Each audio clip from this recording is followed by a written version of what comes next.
بسم الله الرحمن الرحیم. دا یو شارټ غونته کې د شوګر بیمار لپاره یو میسج ورکول غواړم چې عام د روټین هغه له څه داسې احتیاطي کارونه دي چې هغه پکار دي چې هغه عام په روټین کې هغه شامل کړي. هغې کې د ټولو نه ضروري خبره خو دا ده چې هغه له ریګولر خپل د بلډ شوګر ټیسټ پکار دی چې هغه که د مړي او کله کله د ناري نو چې هغه ریګولر دا چک کوي که کله سیوا کیږي نو چې هغه شان هغه د هغې ډاکټر سره رابطه کوي او د هغه په هغه ټریټمنټ کې ورته هغه د هغې چې کوم موضوع چینجز دي چې هغه ورته راولي.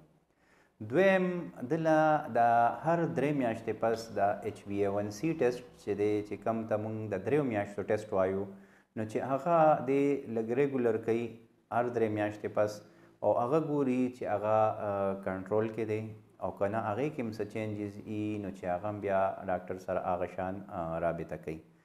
که فرض که دی څه سموکینګ کوي نو هغه دله زر د سیګرټ څکل چې دي نو هغه پرېښودل پکار دي. شوګر سره سره دله کله کله دا پکار دي چې خپل کولیسټرال لیول هم لږ چک کوي او ښه به دی که پوره لیپډ پروفایل وکړي خپل نو هغه هم لږه ډېره ښه خبره ده. ورسره د ګردو ټیسټ کوم د چې کریټینین موږ وایو نو دا هم ورته کله کله شپږ میاشتې پس یا کال کې یو ځل دا هم چک کول پکار دي. نظر هم ولا ریګولر په کال 2 کاله پس چک کول پکار دي. که نظر کې څه چینجز راځي نو دغه شان چې بیا د سترګو ډاکټر په هدایاتو مطابق هغه شان هغه عمل کوي. او ورسره د ګردو معاینه هم کله کله وله پکار ده چې خپل د ګردو معاینه هم کوي. او بیا اخري خبره چې زه کول غواړم هغه د وزن په باره کې ده.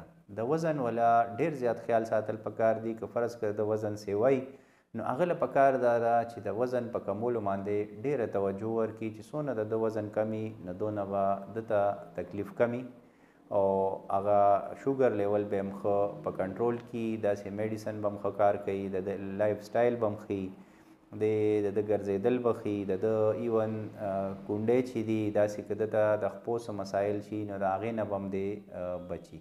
نو دا یو شارټ غونته کې یو څو خبرې وې ما وې چې تاسو سره شیر کړو.